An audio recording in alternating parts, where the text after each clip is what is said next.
श्रीराम. आपल्या सर्वांच्या हृदयस्थ वसणाऱ्या आत्मारामास साष्टांग प्रणिपात करून गोस्वामी तुलसीदास रचित श्री रामचरितमानस या ग्रंथातील जो सप्तम सोपान उत्तरकांड याचं आपण चिंतन करत आहोत. सज्जन हो, हे आपलाच कथाचिंतन क्रमांक 1132. आपण गेल्या कथाचिंतन प्रवाहामध्ये प्रभू रामचंद्र राज्यकारभार कशा पद्धतीने करत होते, त्यांची ही राज्यसभा कशा पद्धतीने धर्मसभेशी संलग्न होती, मुनी वसिष्ठ नित्य निरंतर पुराणातील कथांचं कशा पद्धतीने वर्णन करायचे आणि प्रभू रामचंद्रजी हे सर्व जाणूनही पुन्हा पुन्हा मनापासून त्याचं श्रवण कशा पद्धतीने करायचे. तत्पश्चात राज्यकारभार संपल्यानंतर सर्व भावंड एकत्र भोजन करताना मातांच्या हृदयाला होणारा आनंद देखील आपण बघितला.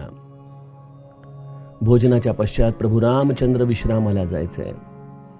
लक्ष्मण पंखा करत प्रभू रामचंद्रांच्या जवळ थांबलेले असताना भरत आणि शत्रुघ्न हनुमंताला विनंती करून उपवनात न्यायचे आणि तिथून प्रभू रामचंद्रांच्या अत्यंत रसभरीत कथा हनुमंताच्या मुखातून भरत आणि शत्रुघ्न श्रवण करत असायचे.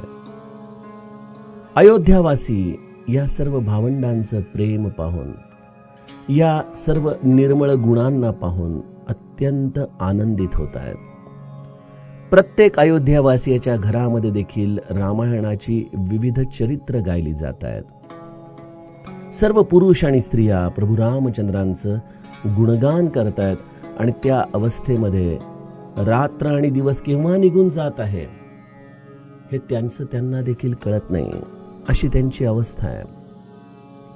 गोस्वामीजी म्हणतात की जिथं प्रत्यक्ष प्रभू रामचंद्रच राजा होऊन विराजमान आहेत, त्या अवधपुरीच्या निवासियांची सुखसंपत्तीची कशा पद्धतीने आपण वर्णन करणार.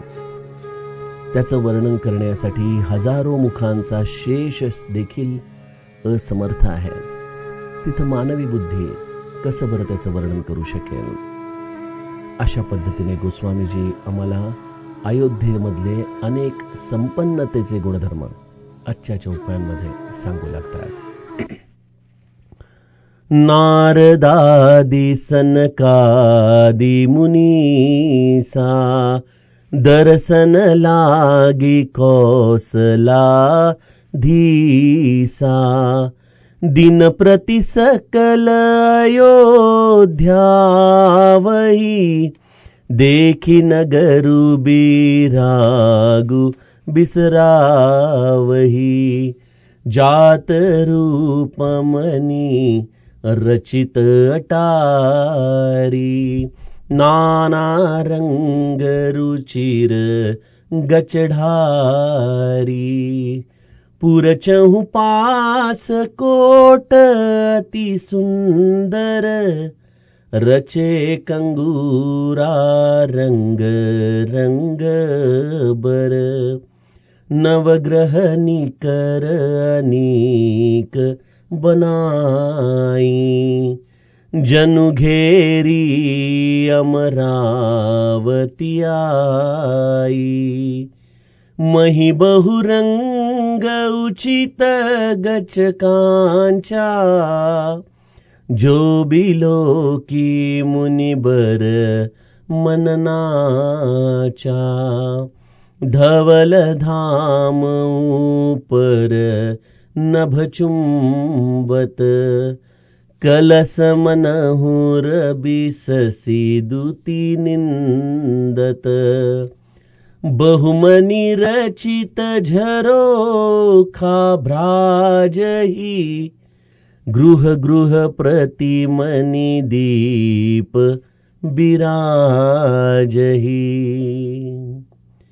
मणिदीप राजहि भवन भ्राजहि देहरी बिद्रुम रची मणिखंब भीति बिरंची बिरची कनकमणि मरकत खची सुंदर मनोहर मंदिरायत अजिर रुचिर फटिक रचे, प्रतिद्वार द्वार कपाट पूरट, बनाई बहु बजरनी खचे। चारु चित्र साला गृह, गृह प्रतिलिखे बनाई, रामचरित जे निरख मुनी, ते मन लेहि चोराई। सियावर रामचंद्र प्रिय हो।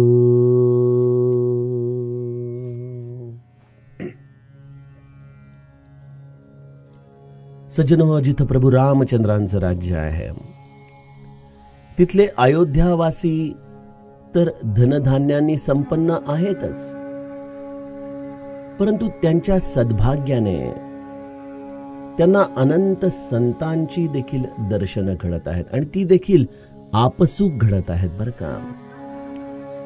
त्यासाठी त्यांना कुठं हिमालयात जावं लागत नाही, कुठं वनात जावं लागत नाहीये।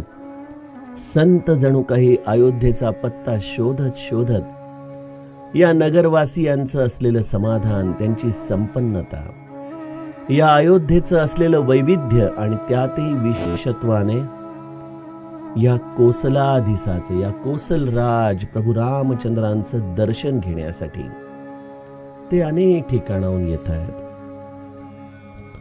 सज्जनो, जिथं जिथं म्हणून भगवंताचं प्रागट्य होतं तिथं संतांना आमंत्रण द्यावं लागत नाही। संत हे जणू काही या प्रागट्याचा शोध घेत घेत त्या नगरामध्ये येऊन पोहोचतातच। अगदी रामायणाच्या आधाराने विचार केला तर माता पार्वतीचा जन्म हिमालयाच्या घरी झालाय आणि नारद मुनी हिमालयाचा पत्ता शोधत शोधत माता पार्वतीच्या दर्शनासाठी आले। प्रभू रामचंद्रांचं प्रागट्य अयोध्येमध्ये झालेलं आहे। काकभुशुंडी महादेव वेश बदलून रामाचं दर्शन घेण्यासाठी जात आहेत। प्रभू रामचंद्र प्रगटलेले जाणताच विश्वामित्र देखील आपली तपस्या, आपलं साधन सोडून अयोध्येमध्ये येतात। वेळ प्रसंगी राजा दशरथाच्या कटू वचनांना देखील विश्वामित्रांना सामोरं जावं लागतंय। परंतु जेव्हा प्रभू रामचंद्रांना त्यांनी पाहिलं त्यावेळेला त्यांच्या मनाची झालेली अवस्था ही आपण कशी वर्णन करू शकू। त्यामुळे जेव्हा जेव्हा म्हणून भगवंत प्रगटलेला आहे, जेव्हा जेव्हा हे दैवी गुण प्रगटलेले आहेत, तेव्हा तेव्हा संत हे स्वाभाविकपणे त्या ठिकाणी ओढले जातात। किंवा सज्जनो, आपण देखील साधक मंडळी आहोत, साधना करत आहोत। जर आपली साधना योग्य दिशेने चालू असेल ना, तर तुम्हाला मार्गदर्शन करण्यासाठी तुमच्या कल्पनेच्या पलीकडे गोष्टी या अस्तित्वामध्ये घडू लागतात। तुम्हाला शोधत शोधत संत तुमच्या घरापर्यंत येतात। जे कृष्णमूर्तींचं डोळ्यासमोर येतं, जे कृष्णमूर्ती एके ठिकाणी म्हणतात, the truth is a pathless path. सत्याला कुठलीही पायवाट नाहीये, त्याला कुठलाही मार्ग नाहीये। यावरती संत फार सुंदर चिंतन करतात आणि ते म्हणतात की जे कृष्णमूर्ती म्हणाले ते बरोबरच आहे की सत्याला पायवाट नाही, परंतु सत्य मात्र तुमच्यापर्यंत कधीही येऊ शकतं। आणि संतांचा हा स्वभाव आहे की ते जिथं भगवंत प्रगट होतो तिथं स्वाभाविकपणे जातात आणि ज्याच्या हृदयामध्ये भगवंत प्रगटतो त्याच्या दारामध्ये देखील जाऊन उभे राहतात। त्यांना कधीच आमंत्रण द्यावं लागत नाही। तुमची गरज आहे केवळ तुमच्या साधनेवरती तुम्ही लक्ष ठेवण्याची। संत तोच आहे जो कुठल्याही कारणाविना तुमच्याकडे येतो। बघा, श्री महाराजांच्या चरित्रामध्ये आपण बघतोय अनेक ठिकाणी श्री महाराज आगंतुक या पद्धतीने जाऊन उभे राहत आहेत, अतिथी रूपाने जाऊन उभे राहत आहेत, परंतु त्या प्रत्येक व्यक्तीच्या जीवनाचं त्यांनी कल्याण केलेलं आहे। इंदोर मधला तो गवळी, त्याची कथा आपल्याला आठवत असेलच। जेव्हा श्री महाराज जिजीबाईकडे असायचे त्यावेळेला हा गवळी तिथे दूध द्यायला यायचा आणि महाराजांशी त्याचं अत्यंत प्रेम जडलेलं. महाराजांनी त्याला नाम दिलं, मानस पूजा सांगितली. एकदा थकल्यानंतर वय झालेलं अशा वेळेला पहाटे मानस पूजा करत असताना त्याने पूजेमध्ये श्री महाराजांना घट्ट दह्याचा नैवेद्य दाखवला. मनात विचार केला की महाराजांना दही किती आवडतं, जर आज ते असते तर किती आनंद झाला असता. असा मनात विचार यायला तेवढ्यात दरवाजा उघडून श्रींची स्वारी आत आली आणि म्हणाले, गवळी बुवा, कुठे दह्याची वाटी? गवळी बुवांना लवकर कळेना की आपण स्वप्नामध्ये आहोत, आपण कल्पनेने हे सगळं पाहतोय, काही वस्तुस्थिती आहे. महाराजांनी जणू काही त्यांना हलवून जाग केल्यासारखं केलं. त्यांच्या डोळ्यावरती विश्वास बसेना. घरामध्ये आनंदोत्सव सुरू झाला. पहा, सकाळ झाली. महाराजांनी त्यांना आज आपल्या स्वतःच्या हाताने स्नान घातलं आणि गवळी बुवांना एकच इच्छा व्यक्त केली की आता अजूनही काही मागावंसं वाटतंय, अजूनही काही पाहिजे. बस म्हणाले महाराज, आता काही नको, सगळं मिळालं, आता आपल्या मांडीवरती मरण यावं, हीच एक इच्छा आहे. आणि महाराजांनी केवळ त्यांच्याकडे पाहिलं. त्या दृष्टीमधून जणू काही महाराज त्यांना सांगायला लागले की आज याच कारणासाठी मी आलेलो आहे. गवळी बुवांनी देखील कुठलाही प्रश्न न विचारता महाराजांच्या चरणावरती आपलं मस्तक टेकवलं. महाराजांनी अत्यंत प्रेमाने त्यांच्या डोक्यावरून हात फिरवला आणि गवळी बुवांचा अंतकाळ त्यांना साथून दिला. सज्जनो, हा आहे संत. Because truth is a pathless path. तुम्ही सत्यापर्यंत जाऊ शकत नाही, परंतु सत्य तुमच्या दारामध्ये येऊ शकतं. आणि संतरूपी सत्य हे असं आहे की जेव्हा ते परमात्मा प्रगटतं तेव्हा परमात्म्यापर्यंत पोहोचतं. आणि ज्या जीवाच्या हृदयामध्ये खरी साधना आहे, खरी तळमळ आहे, खरा भगवंत आहे, त्याच्या दारामध्ये देखील संत हा स्वाभाविकपणे जाऊन पोहोचतो. नारदादी सनकादी मुनीसा दर्शन लागी कौशलाधीसा. नारद मुनी, सनकादिक अनेक श्रेष्ठ दर्जाचे मुनी, या रीतीने आदी आदी हा शब्द गोस्वामीजी वापरतात. नारदादी, सनकादी असे हे श्रेष्ठतम मुनी भगवंताचं दर्शन व्हावं यासाठी दररोज अयोध्येमध्ये नित्य जात आहे. दिनप्रती, दररोज दिनप्रती सकल अयोध्या आवही. सूर्योदय होताच अयोध्यावासी आपल्या नित्य कर्मांना लागायचे. घराच्या बाहेर सुंदर सडे घातलेले आहेत आणि अशा सड्यांवरती रांगोळी काढत असतानाच त्या रस्त्यांवरून हरिभजन करत करत संतांची स्वारी प्रभू रामचंद्रांच्या महालाकडे जाऊ लागायची. सर्व संत भगवंताचं नाम गातायत आणि अयोध्येचं दर्शन करतायत. देखी नगरु बिरागु बिसरावही. अयोध्येची ही संपन्नता, अयोध्येचं असलेलं हे समाधान, गोस्वामीजी म्हणतायत की जणू काही संत देखील या दिव्य नगराला पाहून आपल्या वैराग्याला विसरून जायचंय. काय होतं या नगरीमध्ये? इथं केवळ सौंदर्य नव्हतं, इथं केवळ संपन्नता नव्हती. या सौंदर्य आणि संपन्नतेला एका विलक्षण समाधानाची देखील किनार होती. अन्यथा सज्जनो, आपण बघतो की अनेक श्रीमंत नगरी आहेत या सृष्टीमध्ये. अगदी आपण आखाती देशांमध्ये गेलो तर दुबई आहे, जिथं गगनचुंबी इमारती आपल्याला दिसतात. अमेरिकेसारखं संपन्न राष्ट्र आहे. जगामध्ये अशी अनेक संपन्न राष्ट्र आपल्याला दिसतात. परंतु ही संपन्नतेमध्ये समाधान असेलच याची मात्र आपल्याला बहुतांश वेळेला उणीवच दिसून येते. कारण जिथं संपन्नतेला समाधान प्राप्त होतं तिथं खरं तर भगवंताचं अधिष्ठान असायला हवं. आणि अशा या नगरी केवळ या जगाच्या बाह्यांगाने संपन्नतेने नटलेल्या आहेत, परंतु समाधानाने मात्र दरिद्री झालेल्या आहेत. संत अशा नगरांमध्ये रमू शकत नाहीत. आणि म्हणून श्री महाराज म्हणायचे की मला शहरांपेक्षा खेडी आवडतात, विद्वानापेक्षा अडाणी आवडतं. ह्याचं कारण काय? जे कृष्णमूर्तींच्याच भाषेत सांगायला गेलं the more is the outside richness, the higher is the inside poverty. जेवढा बाह्य दिखावा हा जास्त असतो, तेवढी आतमध्ये दरिद्रता असते. आणि हेच या जगातल्या संपन्न नगरांच्या बाबतीमध्ये आपल्याला दिसून येतं की बाह्यांगाने मात्र त्यांच्यामध्ये प्रचंड दिखावा आहे, परंतु अंतरंगाने मध्ये मात्र समाधानाचा दुष्काळ त्यांच्याकडे पडलेला आहे. संत तर अशाच ठिकाणी आपला स्वाभाविक वैराग्यशील स्वभाव विसरून जातात, जिथं संपन्नता, सुख आणि समाधान हे एकत्रित नांदत असतं. अयोध्येला पाहताना संतांच्या दृष्टीने काय काय दिसलंय त्यांना? जात रूप मनी रचित अटारी, नाना रंग रुचिर गच ढारी, पुरचहु पास कोट अति सुंदर, रचे कंगूरा रंग रंग बर.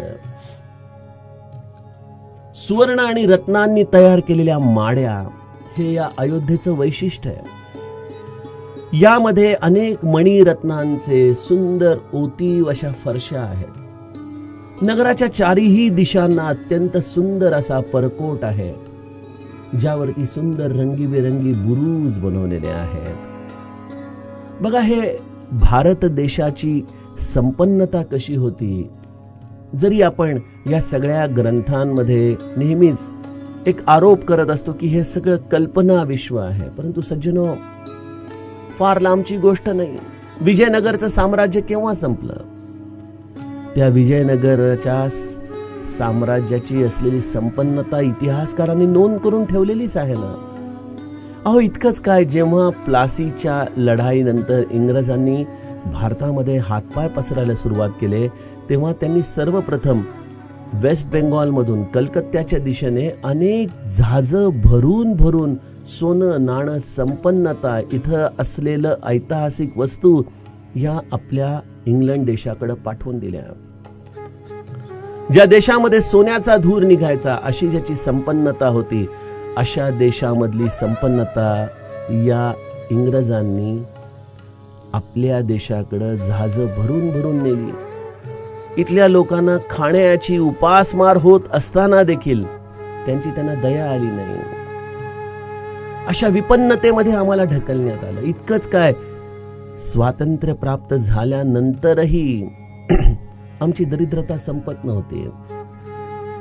अमेरिकेने उपकार म्हणून आमच्याकडे जो ज्वारी गहू पाठवला, तो तिथं प्राण्यांना खायला घातला जाणारा गहू, ज्वारी ही इथं मनुष्यांसाठी पाठवली जात होती. जणू काही गुलामांचा देश अशाच पद्धतीने आपल्याला वागवलं जात होतं. ही सगळी संपन्नता दूरदृष्टीतून पुन्हा पुन्हा या भारताला प्राप्त करून दिली जाते. पुन्हा पुन्हा या परकीयांच्या आक्रमक सत्ता येऊन अनेक वेळेला या आपल्या भूमीला, या संपन्नतेला लुटून नेतात. तरी देखील ही भारत भूमी नित्य संपन्नताच आम्हाला प्रदान करत राहते. या संपन्नतेवरती या संतांची दृष्टी पडलेली आहे आणि त्यामुळे हे अक्षय ठेवा झाला या भूमीच्या संपन्नतेला. संतांची दृष्टी या अयोध्येकडे पाहतीये. हे महाल, हे वाडे, या असलेल्या माड्या आणि त्याच्यावरती रचलेली ही सुंदर सुंदर रत्न. मला आठवतं, काही वर्षापूर्वी मी युरोपच्या टूरला गेलो होतो सगळ्या माझ्या कुटुंबाच्या समवेत. तिथं ऑस्ट्रिया नावाच्या एका देशात एक राजाने सोन्याचं छप्पर बनवलेलं आहे. काय त्याची अपूर्वाई लोकांना पाहण्याची. जवळजवळ 1-1.5 किलोमीटर अलीकडे बसेस थांबवून आम्ही सगळेजण एका रस्त्याने चालत चालत चालत आत गेलो आणि एका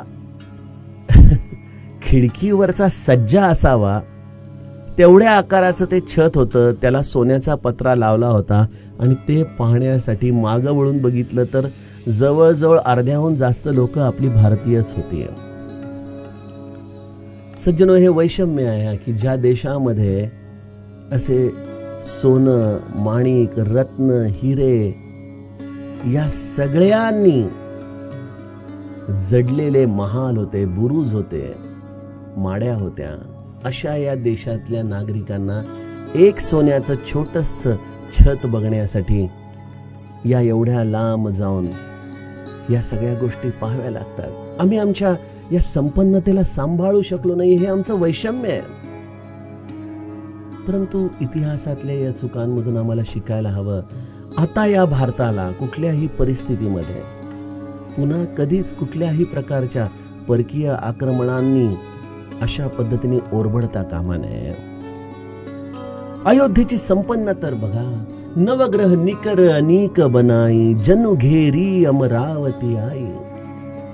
गोस्वामीजी म्हणतायत की एवढी विलक्षण संपन्नता आहे, त्याच्यामध्ये एवढे वेगवेगळ्या प्रकारचं वैविध्य आहे, त्याच्यामध्ये एवढ्या वेगवेगळ्या प्रकारचे रंग आहेत. म्हणजे भूमीतून येणारी रत्न, माणिक, हिरे यांच्यामध्ये असलेल्या रंगांच्या विविध असलेल्या कलाकुसरींनी, त्या जवाहिरांनी त्याला एक सुंदर असं जणू काही रंगकाम केल्यासारखे हे परिकोट दिसत आहेत. गोस्वामीजींची दृष्टी त्याला एका वेगळ्याच उंचीवरती येऊन पाहतीये. जनु घेरी अमरावती आई. नवग्रहांनी खूप मोठी सेना तयार करून जणू काही अमरावतीला, इंद्राच्या नगरीला, या स्वर्गाला जणू काही घेरलेलं आहे. कुठले रंग आहेत? नवग्रहांनी खूप मोठी सेना केलेली आहे. आपण बघा, आपल्या बोटांमध्ये अंगठ्या घालतो, कोणी गुरुची अंगठी घालतं, कोणी आणखीन कुठल्या ग्रहाची अंगठी घालतं. त्या प्रत्येक ग्रहाच्या अंगठीचे रंग असतात. म्हणजे या नवग्रहांना या 9 रंगांच्या आधाराने, वेगवेगळ्या रंगांच्या आधाराने जणू काही शास्त्र देखील आम्हाला सांगतं. आणि या सगळ्या शुभ ग्रहांनी जेव्हा एखाद्याच्या पत्रिकेमध्ये ठाण मांडून ठेवलेलं असतं, तेव्हा त्याचं जीवन हे एखाद्या अमरावतीप्रमाणे, एखाद्या स्वर्गातल्या भोगांच्या प्रमाणे व्यतीत होत असतं. स्वर्ग हे मूळतः देवांचं निवासस्थान आहे. गोस्वामीजी म्हणतात, माझ्या अयोध्येमध्ये राहणारा प्रत्येक अयोध्यावासी हा पूर्व सुकृताने देवच आहे. आणि त्यामुळे या अयोध्यावासियाला स्वर्गाची उपमा देत आहेत. कारण की त्यांना आता कुठलीच गोष्ट हवी आहे, त्याची न्यूनता आहे, अशी गोष्टच तिथे शिल्लक राहिली नाही. कारण या असलेल्या वेगवेगळ्या रंगांच्या रत्नांनी, हिऱ्यांनी, माणिकांनी जणू काही जे हे रंगांची उधळण केलेली आहे, असं वाटतंय की जणू काही नवग्रहांनी तिथं दाटी करून ठेवलेली आहे. संतांची दृष्टी अयोध्येकडे पाहतीये. जमिनीवर अनेक रंगांच्या दिव्य काचांनी रत्नांची फरशीची जमीन बनवली गेली आहे, जिला पाहून श्रेष्ठ मुनींचं सुद्धा मन आनंदून जात आहे. म्हणजे रस्ते देखील जे आहेत, ते रस्ते काही चिखलाचे नाहीत किंवा कशाने केवळ सारवून ठेवले आहेत एवढ्यापुरती ते मर्यादित नाहीत. या जमिनीवरती देखील अनेक रंगांच्या दिव्य काचांची, रत्नांची फरशी अशा रीतीने त्याची जमीन बनवलेली आहे. बघा, आजच्या काळातही आपण बघतो की अनेक श्रीमंत वाड्यांमध्ये म्हणा, बंगल्यांमध्ये म्हणा, एखाद्या मोठ्या प्रासादामध्ये म्हणा, अशी सुंदर फरशी लावलेली असते की जणू काही रत्न सजवून ठेवलेली आहेत, अशी आपल्याला तिथं भावना व्हावी. अशा या अयोध्येमधल्या गल्ल्या देखील या रत्नांनी, सुंदर सुंदर काचांनी, सुंदर सुंदर असलेल्या रंगांनी सजवण्यात आलेल्या आहेत. आणि गोस्वामीजी म्हणतात की जो बिलो की मुनी बर मन नाचा, जिला पाहून श्रेष्ठ मुनींचं सुद्धा मन आनंदून जात आहे. बघा, हिंदी आणि मराठी मधल्या भाषांतरातला फरक आपल्याला इथे दिसतो. जो बिलो की मुनी बर मन नाचा, म्हणजे मुनींचं मन आतमध्ये उचंबळून जणू काही नाचू लागायचं, एवढा आनंद या असलेल्या सुंदर अशा अयोध्येकडे पाहून या ज्येष्ठ मुनींना होतोय. खरोखर ज्या मुनींची दृष्टी खरं तर अत्यंत वैराग्य संपन्न आहे, ज्यांना या अशा दृश्य जगातल्या कुठल्याही सोन्या चांदीच्या गोष्टी आकृष्ट करू शकत नाहीत, परंतु अशा मुनींची या अयोध्येमध्ये अवस्था आपल्याला वेगळीच दिसतीये. जणू काही एखाद्या बालकाप्रमाणे, जिथं आपल्या आवडत्या स्थानी गेल्यानंतर ते बालक जसं आनंदाने नाचू लागतं, तशी या मुनींची अवस्था झाली आहे. तिथली संपन्नता, तिथलं समाधान, तिथलं सुख आणि त्याहीपेक्षा प्रामुख्याने तिथं प्रत्यक्ष प्रभू रामचंद्रांचं दर्शन होणार, ही भावना त्यांना या संपन्नतेमध्ये जणू काही नाचवत आहे. संतांना प्रभू रामचंद्रांच्या अधिष्ठानाशिवाय या कुठल्याच गोष्टीमध्ये रस नाही, परंतु प्रभू रामचंद्र आहेत आणि मग आरास देखील आहे. अशी गोष्ट पाहिल्यानंतर जसा प्रत्येकाच्या मनाला आनंद होतो. गणपतीचा मांडव आहे, अत्यंत सुंदर रोषणाई आहे. गणपतीची मूर्ती देखील छान आहे. ते पाहताना मन आनंदून जातो. परंतु तोच गणपती विसर्जन झाल्यानंतर त्या मांडवाच्या रोषणाईला कोणी बघायला जात नाही. का? कारण तिथं आता त्या प्रमुख देवाचं अधिष्ठान राहिलेलं नाही. सज्जनो, भगवंताशिवाय या सगळ्या गोष्टी शून्य आहेत. आपण म्हणतो ना उपासनेमध्ये, तुम्हा विण शून्य दिसे नगर गोंदावले. आज आपल्या गोंदवल्यात काय नाहीये? सर्व प्रकारची संपन्नता आहे. जे काही पाहिजे त्या सगळ्या गोष्टी कदाचित शहरामध्ये उपलब्ध नसतील, तेवढ्या आज आपल्या गोंदवल्यामध्ये विकसित झालेल्या आहेत. परंतु या सगळ्यामधून महाराजांचं अधिष्ठान काढलं तर काय आहे? काय शून्य आहे. आणि तेच महाराजांचं अधिष्ठान जोडलं की या सगळ्या गोष्टी आमच्यासाठी किती आनंदमय होऊन जातात. जणू काही मन आपलं उचंबळून येतं, नाचू लागतं. तशी अवस्था या संतांची. जो भिलो की मुनिवर मन नाचा. गोस्वामीजी म्हणतात, धवल धाम परनभ चुंबत कलस मनहु रबी ससी दुती निंदत बहुमनी रचित झरोका भ्राजही गृह गृह प्रति मनी दीप बिराजही. आकाशामध्ये सूर्य तळपतोय, रात्रीच्या वेळेला चंद्रमा देखील उगवतोय. परंतु हा दिवसाचा सूर्य जरी तापदायक असला तरी या सूर्याची अनंत प्रतिबिंब या हिऱ्यांमध्ये, या मणिमाणिकांमध्ये प्रतिबिंबित होत आहेत. आणि त्या असलेल्या सूर्याच्या प्रतिबिंबांमुळे त्याला एक विलक्षण झळाळी प्राप्त होतीये. त्याच्यामध्ये अनंत सूर्य प्रगटलेले आहेत. परंतु हे सूर्य तापदायक नाही आहेत, हे उष्ण नाही आहेत. चंद्र देखील अनेक लोकांना त्रास देणारा ठरतो. विरहिणीच्या अवस्थेमध्ये चंद्रोदय देखील नकोसा वाटतो. असा चंद्र आज या रात्रीच्या अंधकारामध्ये या अयोध्येतल्या छतांवरती असलेल्या सोन्यामध्ये प्रतिबिंबित होतोय. या हिऱ्या माणक्यांमध्ये अनंत चंद्रमा उमलल्यासारखे दिसत आहेत, परंतु ते सर्व काही आनंददायक आहेत. म्हणून गोस्वामीजी म्हणतात, जणू काही सूर्य आणि चंद्राच्या प्रकाशाची देखील निंदा व्हावी, तिरस्कार व्हावी, अशी या सर्व रत्नांच्यामुळं अयोध्येची शोभा आहे. घराघरांमध्ये सुंदर मण्यांचे दिवे शोभून दिसत आहेत. कसे आहेत ते? घरांमध्ये मण्यांचे दिवे शोभा देत आहेत. प्रवाळ, पोवळे याच्यापासून बनवलेले उम्र चमकत आहेत. मण्यांच्या रत्नांचे खांब आहेत. पाचूपन्नांच्या मण्यांनी जडवलेल्या सोन्याच्या भिंती आहेत. जणू काही ब्रह्मदेवाने विशेष प्रकारानेच या सर्व गोष्टींना बनवलेलं असावं, अशी त्याची अवस्था आहे. महाल अत्यंत सुंदर आहेत, मनोहर आहेत आणि विशाल देखील आहेत. त्यामध्ये सुंदर स्फटिकांची अंगणं बनवलेली आहेत आणि प्रत्येक दरवाजावरती खूप तासून तासून गुळगुळीत केलेल्या हिऱ्यांनी जडवलेल्या सोन्याचे दरवाजे आहेत. काय वैभव आहे! याची कल्पना जरी करायला जावं तरी आमची कल्पनाशक्ती इथपर्यंत पोहोचू शकणार नाही. गोस्वामीजी हे सगळं लिहू शकतात कारण या सगळ्या गोष्टींचं दर्शन गोस्वामीजींनी घेतलेलं आहे. त्यामुळे या सगळ्या असलेल्या संपन्नतेचे साक्षी झालेले गोस्वामीजी या छोट्या छोट्या गोष्टींचं अत्यंत अचूक वर्णन आम्हाला करून सांगतात. गोस्वामीजी म्हणतात, चारु चित्र साला गृह गृह प्रति लिखे बनाई. घराघरामध्ये सुंदर चित्रशाळा आहेत ज्याच्यामध्ये प्रभू रामचंद्रांची चरित्र मोठ्या सौंदर्याने सजवून अंकित करून ठेवण्यात आलेली आहे.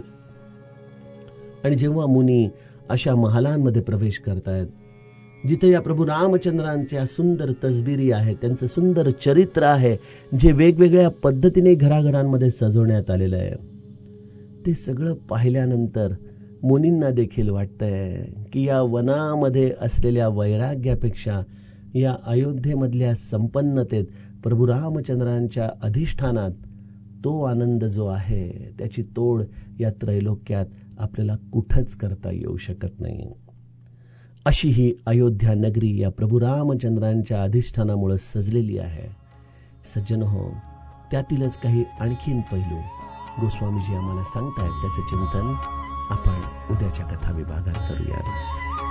जानकी जीवन स्मरण जय जय राम.